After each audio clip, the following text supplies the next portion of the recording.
Do it good. Whatever you do, Lord, Lord. Do it good.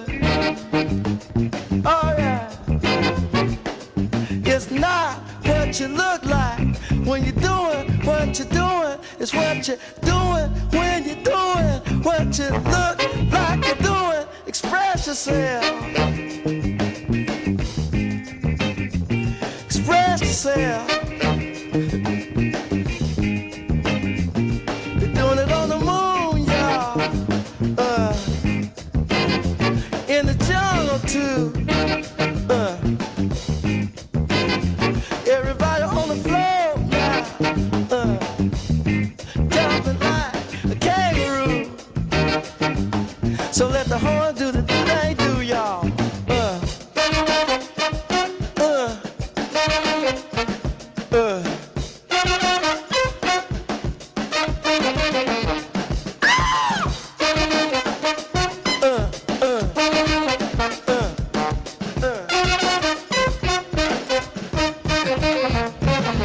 Some people have everything and other people don't. But everything don't mean a thing if it ain't the thing you want. Express yourself. Express yourself. Oh, do it. Oh, do it. Do it to it. Go on and do it. Y'all do it. Get it. Express yourself. Express yourself.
Welcome, folks. Thank you for joining us for today's event. I am just getting us started as we are going to go through. I know if you've been with us before, you've seen our initial slides here, but just to give everyone the same introduction that everyone else has gotten, let's go to our slides and go ahead on to. All right. Today, this session is, if you are not sure where you ended up, this is Racial Equity Audits Part 3. This is part of 3 series that we're doing through New England MHTTC. It's just all on the first slide. And it will be presented by Ashley Stewart. Dr. Ashley Stewart is our Director of Health Equity and Racial Equity Subject Matter Expert at C4. And so I know that we'll have time for Ashley to introduce herself to folks who have not yet attended. But for folks who are rejoining us, thank you for coming and joining us again. We are going to go ahead into our standard messages before we get started in the specifics for today. So, just so you know, microphones are going to be muted during today's presentation, but you can feel free to unmute at the time that you need to add any thoughts. You can always use the raise hand feature as well. The closed captioning will be available for today's event. So click on the closed captioning icon at the bottom of your Zoom screen to select a transcription option. This webinar is being recorded at the moment, so the video archive of the event will be featured on the MHTTC website as well as emailed out to participants. So if you participated in either of the other two of our sessions, those videos have already been put up on the MHTTC website and on YouTube, so you can go back and view those if you missed any of them. But those are going to be sent out following today's event as well. If you have any questions, feel free to ask using the chat box. You can feel free to ask using the Q&A function. And the host will share the questions during the end and also throughout. Ashley is really amazing at answering questions as we're going through. So feel free to expect your answers might get answered during the event itself. And then following up, our certificates will be sent out following today's event to anyone who attended as well. If you have any questions after the event, you can email newengland@mhttcnetwork.org. I will put that in the chat. Haven't gotten the chance to yet. So you can see my hands are up here and they are not typing. So let's go on to just some more of the pieces that we must share with you. That our funding comes from the Substance Abuse and Mental Health Services Administration. The views and opinions expressed in today's session are those of the presenters and moderators, not of SAMHSA. And as well, just to share a little bit about what we do, we use person-centered, affirming, respectful, and recovery-oriented language and in all of our activities. So we ask that during this session, please ensure that whenever you're contributing to our discussion, that you also use language that is affirming, respectful, and strengths-based, and we will go from there. One more to remind you.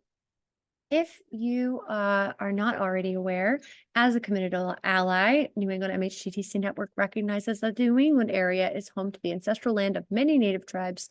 Consistent with our values of community and inclusion, we acknowledge that all the places that our distributed staff live and work, as well as where we provide services and hold events, are Indigenous lands. I personally, myself, Leela Hardy, I am calling in from Nipmuc, Patumcook, and Wabanaki Confederacy land. And if you are interested in learning more about where your land that you're living on is located and what ancestral and current tribal land you might be located on, I'm going to put that in the chat, but it is a website called nativeland.ca that allows you to see a whole lot of different pieces and kind of dig into an exploration. So if you're interested, please feel free to check that out and learn a little bit more today.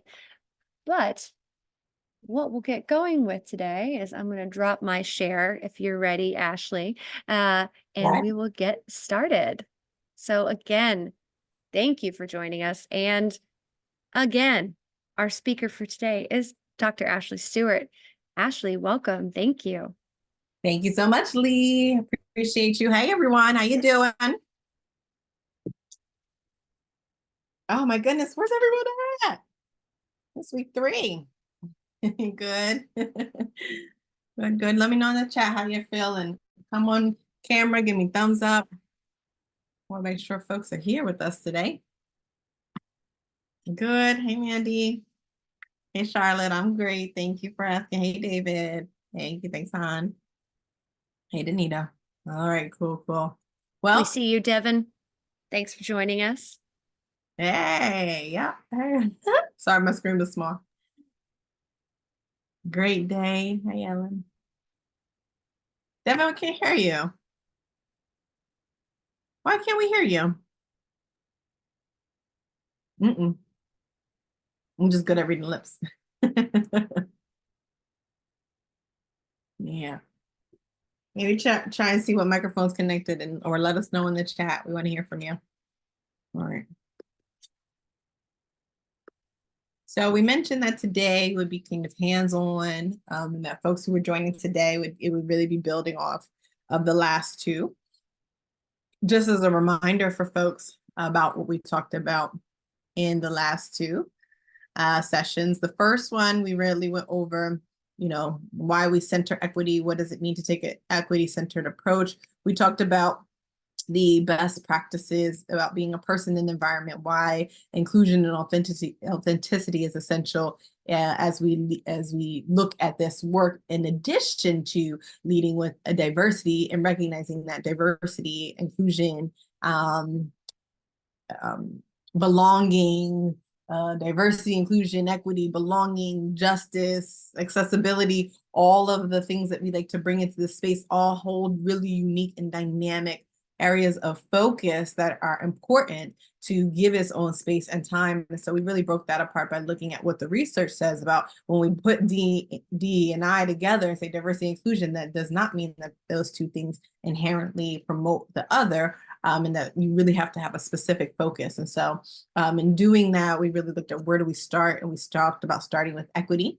Then we talked about what an equity audit is, and we talked about what the equity audits that we do look like and how it promotes front-facing communication, clear, concise, consistent information that builds trust and responds in a trauma-informed way to communities. We talked about avoiding and evading neutral language and instead speaking to the real challenges about taking authentic change as a priority and the importance of accountability in that.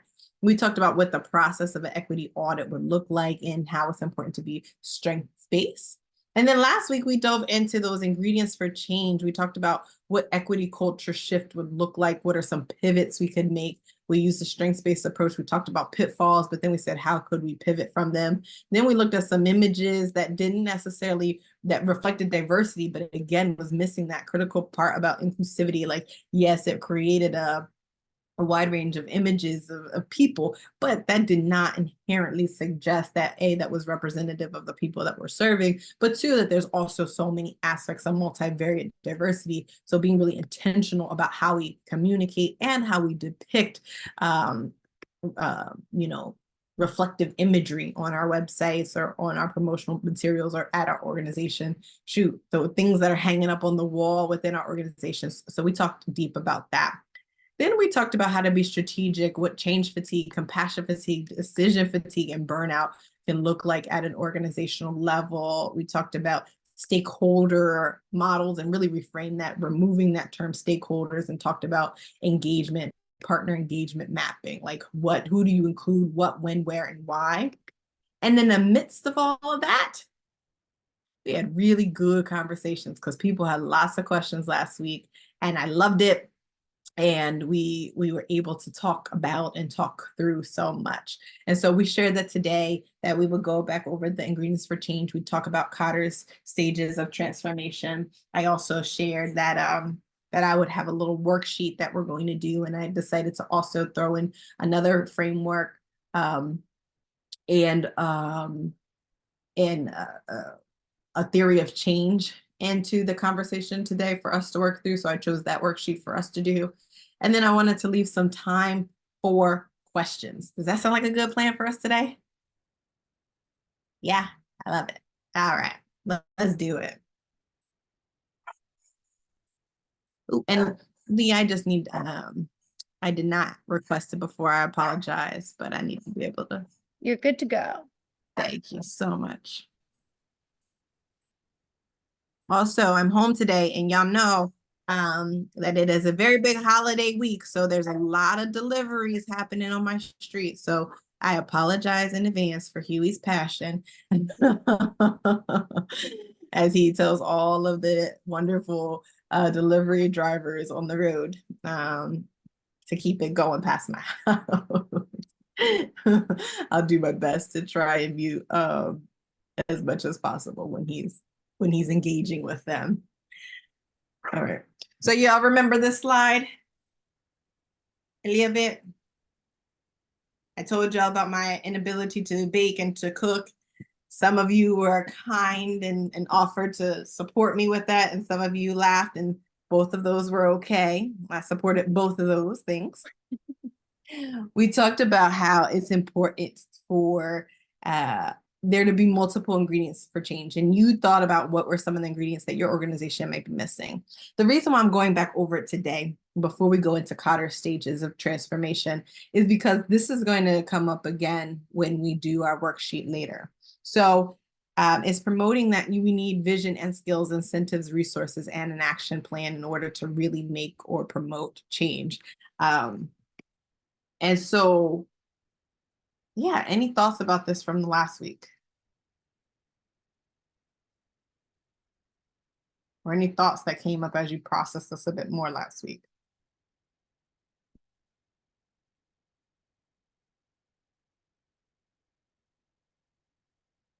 And for folks who might be looking at it for the first time, it's promoting that if we don't have vision, if people can't see the bigger picture of what we're doing when we're talking about anything, but in this particular case, talking about promoting equity, engaging equity, prioritizing equity within our organizations, if they have the skills, they know how to do it, they feel incentivized to do it, they have the resources to do it, they know what the next steps are, but they don't have that broader vision, it can still be very confusing, and that can limit or be a barrier to us potentially being able to do this work.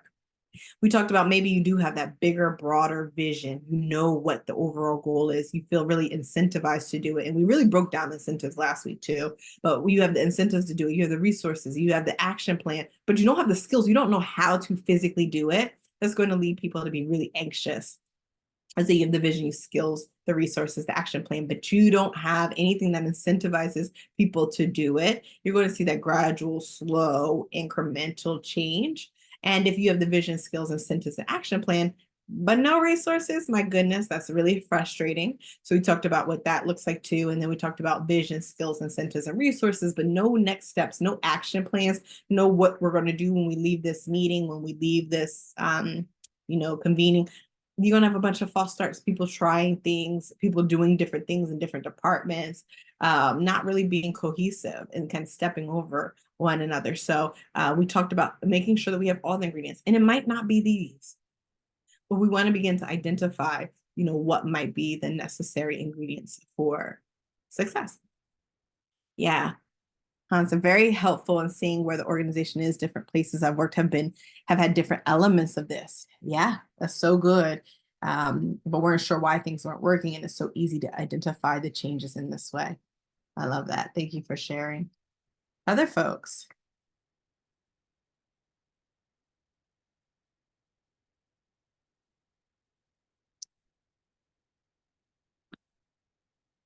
Yeah, give a different example. Oh, you mean different from last week or different from just now? I think just any types of like incentives that you've seen that have been effective. Yeah. So incentives could sometimes be correlated, or sometimes people will also see it as like buy-in, right? So if we're saying that we're going to commit as an organization, let's say we're an organization to equity, why? Like, what is the benefit of changing all of our forms and all of our systems? What do I get out of being on this group that is committed to changing all of the forms or all of the materials? So what is incentivizing people toward the change? So it could be seen as maybe as simple as buy-in, but also as complex as something that motivates people to do the actual work. We would love to think and to assume that the incentive that will be enough if we're talking about equity changes, to know that there's a reduction of harm towards people's experiences. And also sometimes it helps to be really strategic to say there are benefits to being more equitable, period. We know that, but those benefits also look different to people based on their positionality within the organization. So really understanding what incentivizes that change for that particular department. Maybe one department's really passionate. I'm working with organizations really passionate about providing gender affirming care in the community. The incentive might be to be able to service more people in the community by making this really important culture change. For the person in the finance department, it might be an increase in preparedness to apply for different types of grants or funding that comes with being an organization that understands or is prepared to engage in equity-centered work. So incentives could look really, really different depending on, what the goal is, but it could also just be as I think this kind of blends into resources a little bit, but the commitment of the organization to provide resources like time to be able to do the work. Other folks' examples of incentives that you've seen or that you thought of when we talked about it last week?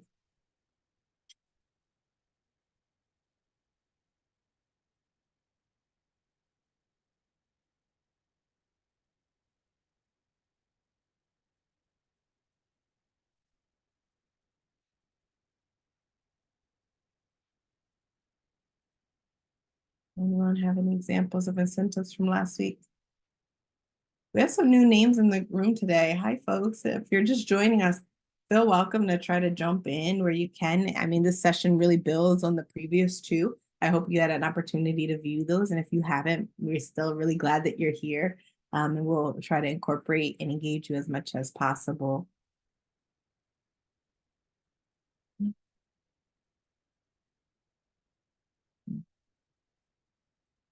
Does that help, Jasmine, or were you thinking of it differently too? Yeah, that does really help because I think, yeah, how you said it, I mean, right, like we want it to be, well, because it's inclusive, and it makes people feel better. Like that makes sense. But that doesn't buy everybody in. That Right. buys, some populations in, but not everybody. Yeah. Yeah. And I think that's important for us to talk about as organizations. That inevitably, right? And I think some of us will say, I don't want to work in an organization where everyone doesn't care about equity. And people care to different extents. Some people being in an equitable organization is going to make their job a little bit harder. And it's going to cause them to have to be more conscientious about things that they say or do, or change ways that they approach, or things that benefit them might no longer benefit them. And that doesn't mean that those folks are inherently opposed to it. They're just not going to be the ones advocating for it. And that could be intentional, or it could be unconsciously that's occurring. And so I think it's important that we're really realistic that while many of us, and particularly probably the folks on this call, are really committed to creating equity, it's also about being intentionally strategic of bringing folks on board. When we did the chart the last time where we looked at the engagement map, it's most of the people who would just kind of be laid back and chill and not, I'm not on this coalition, I'm not on this committee, I'm not on the JEDI, DEIB, whatever, insert the acronym committee. And so I'll just do whatever people say. It's everyone's lane to really create this culture change or to be a part of the changing culture. And so incentives is actually really important. And I think it's a little bit different than how we usually think of incentives, where it's like, I'm going to incentivize, but it's like, helping people see that when these things change, it impacts everyone. The most successful organizations I've seen, when the change starts to occur, other people start to see that it is a mutual benefit to them. And through human nature, then people start to participate too, because it becomes a more healthier, dynamic work environment, and that benefits everyone. More creativity, innovation, boldness in the work, the production of the things that people are passionate about. That is really incentivizing to people. And all of those things come with a culture of equity and authenticity. And so, yeah, sometimes the incentives also in the work.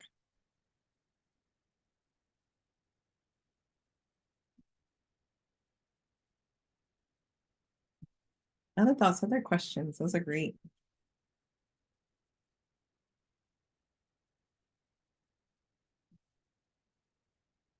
So we went over this last week. That was the equity culture shifts. These are the pictures we talked about last week.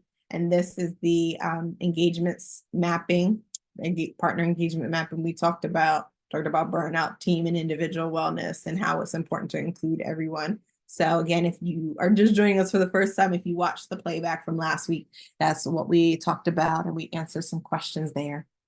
And so today we're going to kick off with Cotter's stages of transformation.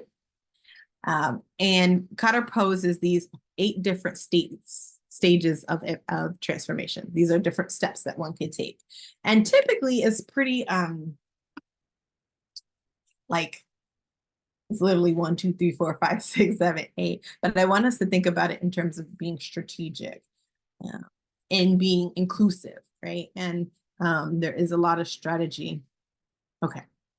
There is a lot of strategy that comes with being inclusive, because you have to be thoughtful. In order to be inclusive, you have to be thinking about ways that people are not being included. And so it's kind of something that does involve really strategic and intentional thinking. So the first of Cotter's 8 steps of transformation is to create a sense of urgency. Now, for many of us, we don't need to create a sense of urgency. There just is one. You know, we are serving and working in professional fields where there's urgency every single day around the lives of the people who we're intending to serve, or work or production. I know some folks are not in direct practice here, right? But the work or production that you're developing is impacting people's lives. And so sometimes that idea of creating a sense of urgency can be about talking about the top things that need to be addressed.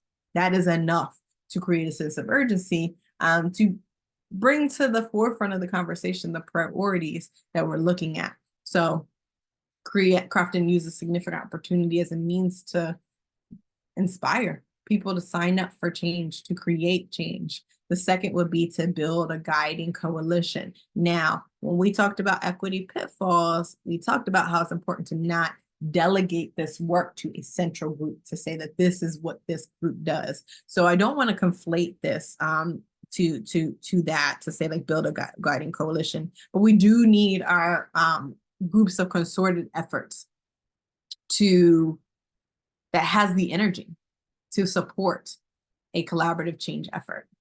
And one of the things that I think is important to bring up, and I bring it up here, I would love your thoughts, I encourage a conversation here too, is that sometimes when we're in an organization, we'll see a spectrum of resistance. And the reason why I bring up the spectrum of resistance now is because of the specific language here about power and energy. So when I think about this spectrum of resistance, on one end of it, you have people who maybe, don't want to make change. People who are resistant, maybe even going as far as people who are fine with oppression in the organization or in society or whatever that looks like. And then on the other side of it, you have people who have been doing this work tirelessly around the clock, who maybe are self-identified or maybe even would identify with an experience of feeling jaded. I'm doing this around the clock. I've been on 19 different committees and coalitions and nothing's changed. And in very extremely different ways, both of those experiences can end up intentionally or unintentionally being a threat towards progress. And so what we want to do is we want to assess, like, where is the energy to do this work? How do we create a healing space for people who maybe are experiencing being exhausted from these efforts, to give a restorative space to say, if you feel like you've been doing this work and you don't have the capacity to do it now, take the time to rest, to recover, to heal, and join back in this effort once you see progress that you feel like you can trust. But in both of those ends, I've worked with a lot of organizations where there will be an energized group of people who are ready to do work, but the experiences of folks, very valid experiences, if I may add, of people who have been trying to and haven't seen any progress, actually halt the rest of the group from being able to make those changes. And I think that that's a really difficult but important and honest conversation to have, and one to have in a trauma-informed way. Because what really needs to happen, and not to say, well, those jaded folks need to be over there, but to say there's a restoration, there's a healing that needs to happen, because people have been really working hard at this, but also to continue with a momentum that's being built. Thoughts about that? Hey, this is Mandy. Hey, Mandy. I do have a thought or two about that. It's like you said, it's really hard. Mhm. Like, I just want to recognize how difficult it is.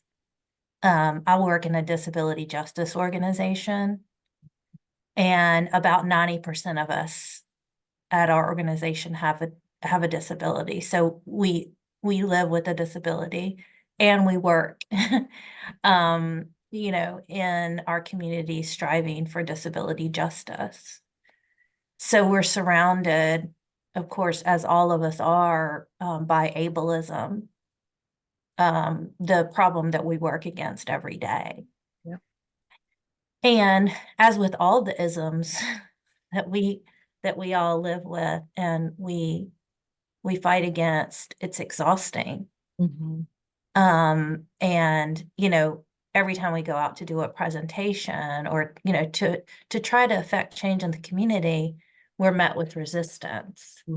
And it may be intentional resistance or it may just be ignorance. But it is exhausting. So I think that both things can be true. Like we can passionately want to change and work for it. And we can also be frustrated and exhausted and feel like giving up. I think our organizations have to make space for feeling that way. Yep. And we have to, especially those of us in leadership, have to make space for our staff to feel that way and reassure them that like our organizations are safe for that. Like we don't have to come to work every day, whether you work in the office or out of office or where, and be excited and be fired up, ready to go. Like this is really hard. Yep. And everybody in the organization might agree that we need to do this, that the work has to get done, but it's frustrating that folks outside of these doors don't value our lives. That they don't consider us as important as people that are healthy or of sound mind, or however you want to say it. So yeah, I think just making your organizations, your place of work safe for the both ands, that makes a big difference for me. I'll give y'all an example. Last week I had a meeting scheduled, like a coalition meeting scheduled at the South Carolina Department of Mental Health. I'm the director of public health here at my organization. And I just could not go to another meeting, another coalition with outside agencies where I knew everybody would be cheerleading for the Department of Mental Health that does the bare minimum for people with mental illness. And when I ask probing questions of the agency, I get belittled or just get very ableist answers, things like that. And I just couldn't do it again. I did not have the energy. And my organization is a place where we have the freedom and understanding to say, you know what? I can't do it today. I can't lift that heavy weight today. Maybe next week, maybe tomorrow, but I've been to enough ableist meetings this week. I just can't go to another one. And I have the safety and support of making those types of decisions to protect myself. Yeah. And that, I think that's really important. Yeah, thank you for that example. It really helps to illustrate, right, the ebb and flow of it and the importance of being able to have those conversations where you can say, I can't do this. I can't go to an ableist meeting today. I cannot do it. And other people who maybe feel like it's part of this guiding coalition who are like, I actually had the energy today. I feel like going, and can take on that for that time. And maybe tomorrow is their day where it's just like, that was just too much. And what tends to happen when that grace or when that communication, that health is not present in an organization, someone will say, I don't have the energy to go and do this, go and participate with the ableist organization today. And everyone who maybe is not a person with lived experience is like, well, then we need to halt everything, right? Because we have to figure out this part of it. No, there can be, like you said, a both experience that's happening at the same time, where the folks who are ready and who have the capacity for that week or that day or that event can go and do and support and help to keep the momentum going, as opposed to everything halting, Yeah. which would not serve anyone that next day or the efforts on a continual basis. So it is this ebb and flow. Yeah, I love that example. Thank you so much for Thank bringing you. the space, Mandy. That's great. Do you have any guidance for how to incorporate people who are in various states of readiness and or commitment to this work, along with staff turnover? We have consistent change in staff, and each individual arrives with their own history, their own interests, etc. Absolutely. Right. So when we're talking about, inevitably, this work will always incorporate people in different states of readiness. It's also going to incorporate people who see or experience the topic very differently. I work at an equity-centered organization, and me and my boss the other day, our chief learning officer, we were talking about the power of language and how language is even used from state to literal state to state, and how different words were activating it to me that were, being used in a really equity-centered way in a different state. And so, there's going to be both people different levels of readiness, but also just different experiences with different content. So that communication component is important. And I think that also starts at a culture level. And when we look at places that maybe have high turnover, or that are promoting people, or you have people who are maybe changing departments often, that culture change becomes the most important aspect of it. And when we're talking about culture change, like we talked about last week, that's not, just like a big organizational culture change. It's also in the day-to-day practices. So if I'm new to your organization, I come in and every single staff meeting, we start talking about, okay, well, what are the, what things have we done towards equity and making this a more inclusive organization this month? I'm going to be like, oh, this is something I need to be thinking about, because I need to be prepared. If in our weekly check-in meetings, we're going through the case studies, the case notes of the people we serve, if it's like, okay, well, what different societal things might be impacting this person's experiences, or this community that we're serving experiences, I need to be thinking about it. If I know that if I'm interested in promotion, I need to be able to talk about how I incorporated advocacy in part of my work, because that's a metric on my evaluation metric. I'm going to be thinking about how to do advocacy. And we talked a little bit about that last week, about advocacy and what advocacy looks like and how that can be helpfully integrated into a work environment. And so when we start to see culture change, I'm coming into this organization where this seems to be a priority. And if I'm going to get promoted, I'm going to get more knowledge or training on it, because I have a higher responsibility to hold the organization to it, in addition to what I'm doing now. That's where we start to really see that culture change occur. So I love that. Yeah.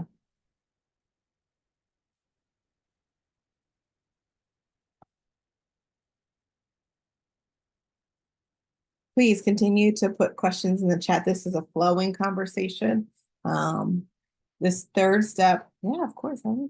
The third is to form strategic vision and initiative, right? We talked about vision. You want to shape vision to help steer the change and effort.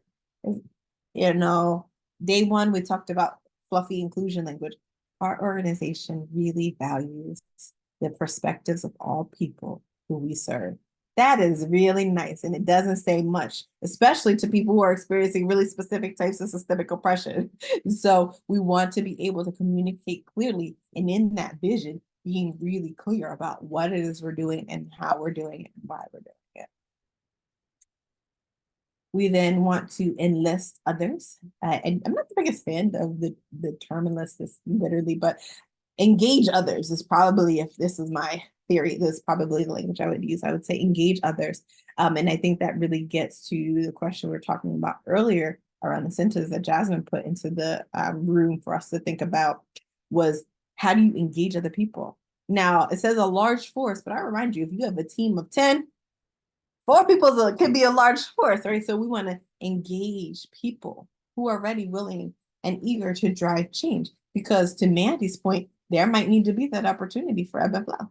Where I've got it today and Mandy's got it tomorrow, we're going to do this together.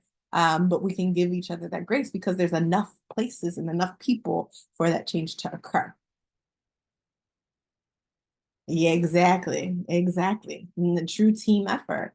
And for folks who might be using assistive technology, Mandy put in the chat, pass the baton to that last comment. The step 5, enable action by removing different barriers, removing obstacles to change by changing systems or structures that pose threats to the achievement of that vision. A lot of times people say, what if the barrier is your CEO? I get that often, or or the C-suite, or the funder, or and there's a lot of barriers, right? There's going to be we go to agreements to change. Any of those things could be potential barriers. And then yes, sometimes the barriers are people or groups of people. That's where we really get to see that culture change action in work. I don't know a CEO who doesn't want to increase services. I don't know a single one. Y'all know any CEOs who's like, I do not want my organization to be successful? I haven't met one. There might be one. I'm not going to say there is, right? But maybe that person's just not a good fit for the organization. And that's a whole different type of barrier. But when it comes to leaders, as well as people, and I say this because service providers are in fact leaders, but I'm talking about like a traditional hierarchy.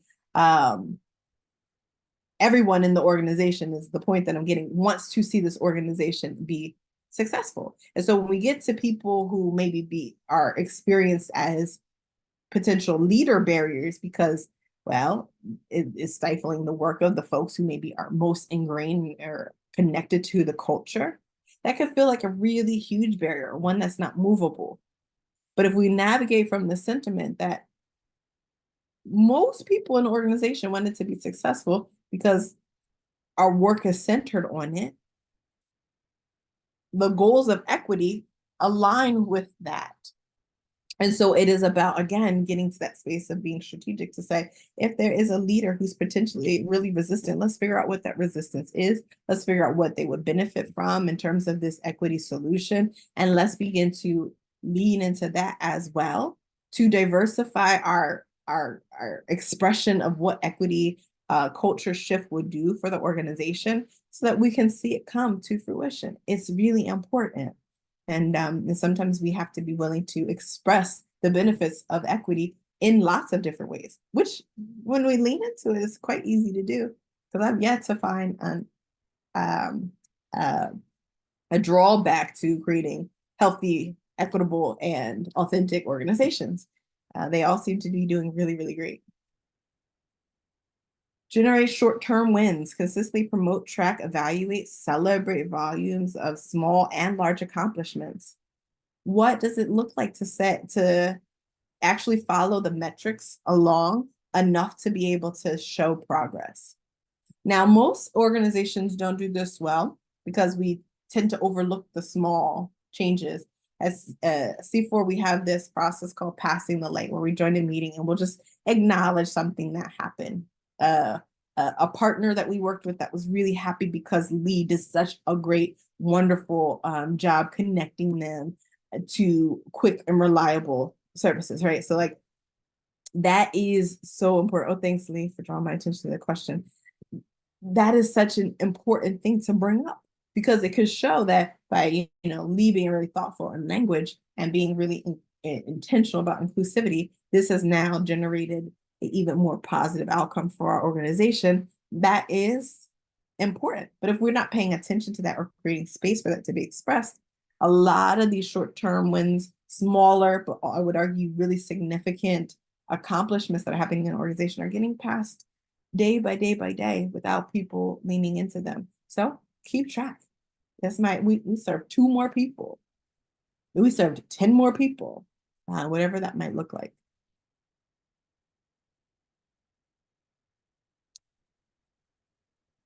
I love that. I love that. Kelly, I just want to acknowledge and see your question. I'm going to come back to that once we get through these 8. That's a really great question. Thank you. 7, sustain acceleration and movement, using increasing credibility to change systems and structures. Once we start to see that culture change happen, we have to keep on it. You know, recognizing things and policies that don't align with vision, with the hiring practices, you know, and challenging those things, right? We want to reinvigorate people. We want to create new themes. We want to build new volunteers. We want to maintain instituted change. So once things do start to change, we want to be consistent. I let folks know the best thing we can do for equity is to be consistent. It is a trauma activator when we are inconsistent because people expect organizations to not show up for them. You know, I think about the example that Mandy gave earlier. What has been consistent is the oppression. And so, you know, if we're really committed to change across any domain, we have to be consistent. So people, of course, people are going to come in like, yeah, maybe. I saw your pictures on the website that showed a bunch of, you know, multivariate diversity, but are you really committed to addressing ableism in your organization? Like, are you really committed to doing it? What proof is it besides this flyer that you put up and this program that you had this 1 month of the year? And so that consistency piece is really, really important. And so we talked about this briefly. I wanted to show you this formula before we go into, before I put this handout in the chat. But it talks about, I call it accountability over apologies. And a lot of times we have to just talk about when missteps occur. And when missteps occur, we want to do 3 different things. We want to demonstrate acknowledgement with clarity, acknowledge with clarity the inequities, past and present. So when things have occurred, can we acknowledge it? That might be that we're talking about something that didn't even have anything to do with us. But, you know, Livia Davis, who works at C4, used this really great example the other day. If you move into a house and there's something foundationally wrong with the house, you still have to fix that because that is now the space that you are living and occupying, right? And so you want to acknowledge with clarity the inequities, past and present. You want to take accountability. Take accountability for missteps, right? Maybe there aren't any missteps. Maybe it's literal ignorance. You did not know. Maybe it's participation or complicity. Maybe it's a lack of awareness. It's not even intentional. I genuinely know. Maybe it's a missed opportunity. Maybe no one did anything wrong, but it was just a potential missed opportunity. Maybe you want to say we should have done it more, right? We're doing good, but we could do more. That's also accountability. And it doesn't always have to be we're made a mistake and we move forward. It's like we're doing good, but we could do more. You want to take accountability. And then you want to engage in action. And action will demonstrate that awareness by stating actionable steps towards different outcomes. So I realize that this has happened. I want to take accountability for, and as a result, we're going to, right? So really creating a whole linear formula where we talk about how we're going to change the pattern versus being like, I'm sorry that every time, you know, this community tries to come, you get, this is what you get. And that'll lead us to authentic change. When we acknowledge the truth of situations, we're accountable for the action focus solutions and build trust. Yeah. And this is a formula that I developed, so hopefully it's helpful. Yeah, Mandy. Yeah, I wanted to add here, I really like this slide. And I wanted to add that this is another space where I think my organization does a good job. And when I say my organization, it's not mine. It's the one I work for.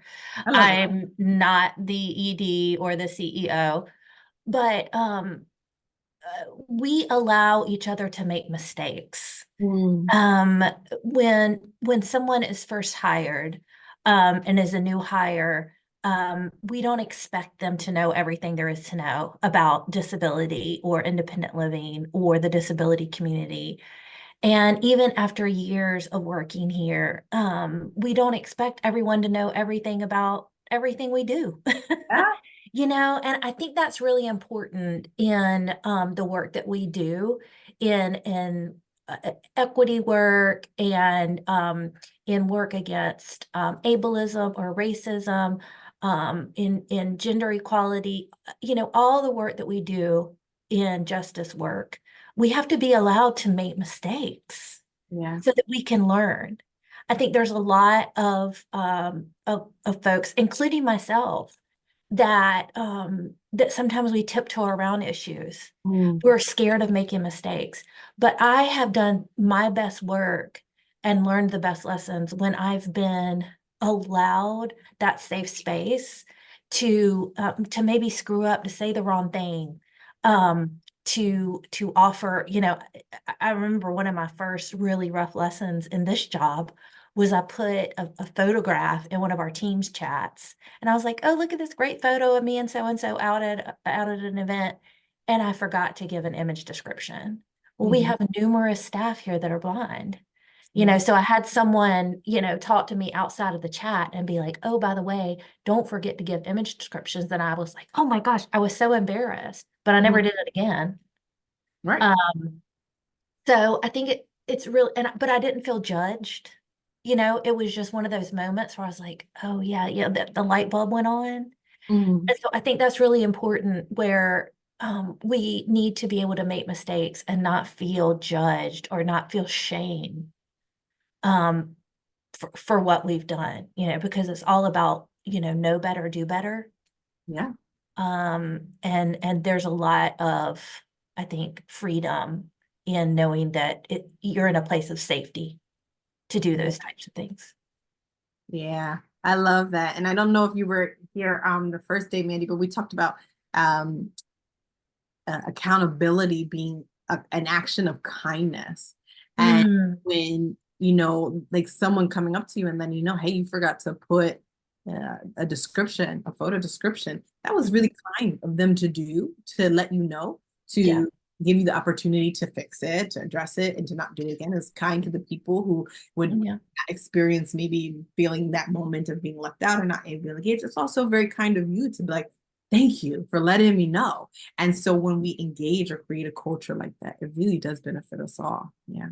that's right. Everybody benefits from that change and from the improvement. So, Yeah. well, thanks for the opportunity to explain that. I love it. Thank you for sharing that with us. Yeah. Yep. Yep. Exactly. Yeah. To Kelly's question in the chat,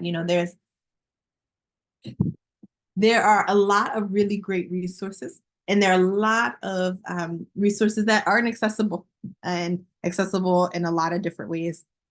And so as we continue to work and partner as organizations, is something that we should be thinking about, right? Whether that's linguistically not accessible to different communities, whether it's, there might be different issues with the materials, maybe it's jargonous, and there's literal accessibility issues that maybe people can't read it with different reading technology. It might be inaccessible because of the not having image captioning, right? To the point that we're like, there's so many different ways. And so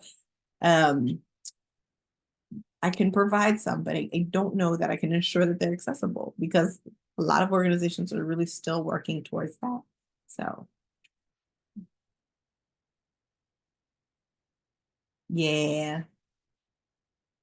Okay. That's helpful. And to the point of accessibility, I know I mentioned this in the first one, and I'll say it again here. I'm about to put a PDF into the chat, as well as my slides, as well as the materials.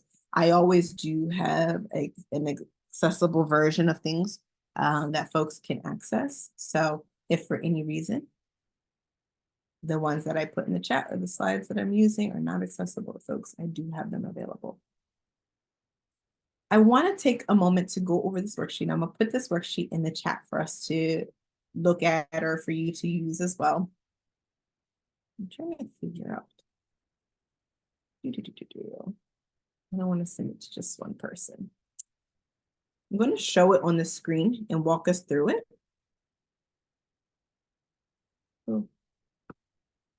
But I also want you to be able to take it home with you.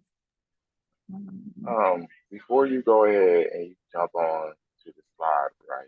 I had a question about accountability. So when you are in an organization and no accountability is kindness, but you seem to have repeat offenders. How do you go about approaching this when we talk about cultural competence? Your audio cut out a little bit. How do we go about what book in order to approach cultural competency? All right, so we're trying to develop cultural competency within our organizations, right? Uh-huh. And the thing is, when you have individuals in the organization that have biases that can stick to, and you are creating a supportive culture, but they are like reoffenders. So people in the organization who perpetually Like, cause harm. do you have any stuff? Yeah, so what I'm doing is we interact with the community and people who are incarcerated. Okay. So when we're speaking about individuals in the community that come from different backgrounds, right? Mm-hmm. The organization itself has to, you know what I mean, be culturally competent because you have to create that safe space. And when you have staff that is not culturally competent, right, and they are reoffenders, and they are offensive to individuals, how do you go about addressing this? Like, I love it. I love it. Yes. So I'm actually going to use that example to go through the worksheet, if that's okay, because I think that that's a really important example, right? So what I put into the chat is it's a draft version. You all are seeing it first, but this is a draft version of an equity audit worksheet that we use. We haven't shared it before, but this is I'm introducing it here to this group first. And so, you know, talking about an equity audit being a systematic evaluation process used by individuals and organizations to assess and analyze policies, practices, and outcomes connected to equity, diversity, and inclusion. Now, what you're describing is an opportunity here. So this is built on, it's adapted from Kingdom's converging streams theory, which basically says that the perfect window of opportunity, if you will, to make an organizational change or to make some sort of a policy change or to make a change is when the streams converge of problems, policies, and politics.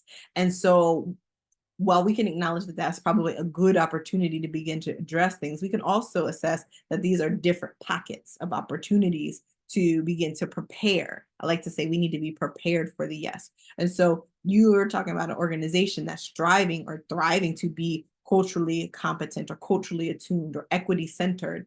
And you have people in the organization who continue to cause harm. That might mean that there's a policy and a practice gap that's occurring. Are there policies that intentionally or unintentionally provide dominant norms, like reinforcement, like, oh, it's, you know, I know Ashley is cool. I don't think she meant it like that, right? That's that cultural norm. Maybe it's a practice thing. Maybe it's that there isn't critical conversations or skill building that needs to be happening. Maybe people are able to come to the trainings and be on their phones or not be fully engaged. Maybe it's an issue with some of the policies and politics in the organization where there's no repercussion, there's no consequences for making a microaggressive comment or demonstrating a level of exclusion towards people that you're intending to serve. If there's no repercussion, then there might not be any opportunity. And repercussions don't always have to be punitive. Repercussion could be, you know, several people have mentioned that you have made microaggression or culturally insensitive comments. This is going to be the trajectory of skills that you're going to need to learn before you can work with folks again. And this is going to really help you improve that partner relationship that you're having with these individuals. But if there's nothing built in the organizational why, then it's just something that we should do. And so you want to start with, like, what are the problems? What are the equity related problems being experienced or expressed in your organization? Are there policies that express intentionally or unintentionally dominant norms? If so, what are they and how do we change them? Are there policies that directly speak to the goal of equity in terms of practices? What are the different organizational practices, what are the different organizational practices in the organization that promote a culture of change towards equity? And for the politics or the cultural norms, because some of it might not be hierarchical or political, it could just be dominant norms. What are the organizational norms and nuances that could be restricting critical conversations and initiatives towards equity? And so I would say that you're probably looking at something around like policies and practices. And are there any standards that hold people to different learning opportunities or outcomes if they are continually perpetuating harm toward communities? Thanks, Lee, for putting some info in there for the chat. And so the first thing I said on the first day, because somehow this hour flies by, Lee hasn't kicked me off yet, but I'm sure you all have meetings at the top of the hour. As I said on day one, this is not something that ends in a bow. It leaves us with more questions and hopefully more enthusiasm to continue the conversation. I am always reachable and always prepared and ready to have this conversation. And through the wonderful opportunity presented to us, with deep gratitude to the New England MHTTC for making this opportunity possible, we encourage you to continue to reach out to seek resources from the New England MHTTC, as well as connect with us at C4 Innovations. And I myself am happy and ready to process through things that you're experiencing at your organization with you, and even maybe finding opportunities to support you all in that work. So thank you for hanging out with us for 3 weeks of the 3 full hours, and I'll turn it over to Lee to close us out. Thank you. Thank you, Ashley, so much. And I know that was short but sweet, but we hope to hear from you more in the future. And if you would like to hear more about this topic, this is the place to do it. So we are asking if you could please complete our evaluation. It helps us because this goes to our funder, SAMHSA, and gives us the ability to continue offering courses and events and things like today's. So I'm going to put that in the chat just after I finish speaking. I'm still working on it, but I cannot do those 2 things at once. Eventually, maybe we'll get there. But also feel free to sign up for our newsletter, follow us on social media, and again, any questions that you might have, please let us know. We are available for technical assistance. And in addition, this is our website and our email, newengland@mhttcnetwork.org. I'll bring it back if you want to take a look at that evaluation one more time. Scan it with your QR code for your phone if you need to. And I will also add that in the chat. And we will hopefully see you at the next of our sessions. Keep in touch. We'd love to hear from you. And thank you again for joining us. Have a good day. Bye, everyone. Thank you.